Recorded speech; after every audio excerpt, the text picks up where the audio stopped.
காவேரி வீட்டுக்கு வராங்க. Baking soda கேட்டதுனால நான் எடுத்துகிட்டு வந்தேன் அப்படின்னு சொல்லிட்டு கொடுக்குறாங்க. எங்க என்ன இது இவ்வளோ பஜ்ஜி இவ்வளோ பண்ணிகிட்டு இருக்கீங்க, எதுக்கு இவ்வளோ பேருக்கு நிறைய இருக்கே அப்படின்னு சொல்கிறாங்க.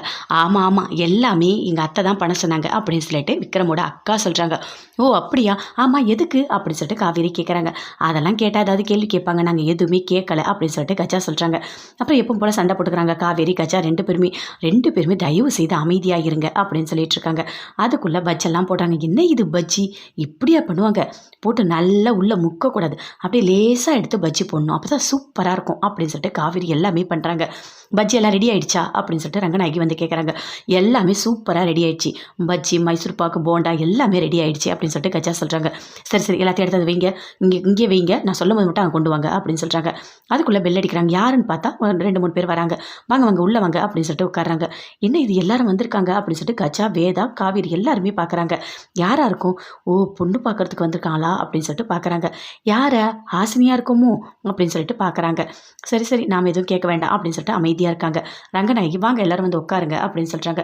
விக்ரம் இங்கே, விக்ரம் உள்ளே இருக்கான், சரி அவனையும் கொஞ்சம் ரெடியாக இங்கே வந்து உட்கார சொல்லுங்கள் அப்படின்னு சொல்லிட்டு ரங்கநாயகி சொல்கிறாங்க. அதே மாதிரி அவரும் வந்து உட்கார்றாரு. ஆமாம் யாருக்கு என்ன பண்ண போகிறீங்க அப்படின்னு சொல்கிறாங்க. அதெல்லாம் எதுவும் கேட்க வேண்டாம், அமைதியாக இருங்க. மாப்பிள்ளையை பிடிச்சிருக்கா அப்படின்னு சொல்லிட்டு ரங்கநாயகி கேட்குறாங்க. என்னது மாப்பிள்ளையா, யார், விக்ரம் தான், விக்ரமுக்கு தான் பொண்ணு பார்க்கறதுக்காக வர சொன்னேன், இவங்க தான் பொண்ணு அப்படின்றாங்க. நான் சொல்கிறாங்க.